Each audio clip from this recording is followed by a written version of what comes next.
Hindi po ako natanggap sa trabaho kasi yung asawa ko nasa kulungan.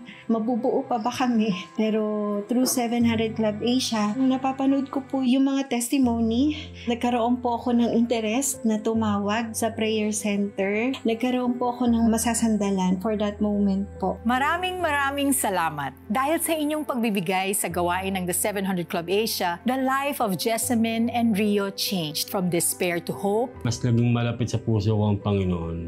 Kasi bukod sa pamilya ko, asawa ko, Diyos ang nagpapalakas ng loob ko. From brokenness to healing. Isa po sa naitulong sa akin ng prayer center po is malid po kami sa church kung saan po kami napapabilang ngayon. Napakalaking tulong po sa spiritual growth namin mag-asawa. Ang inyong patuloy na pagbibigay will allow our work to continue. Partner with us in proclaiming Christ and transforming lives.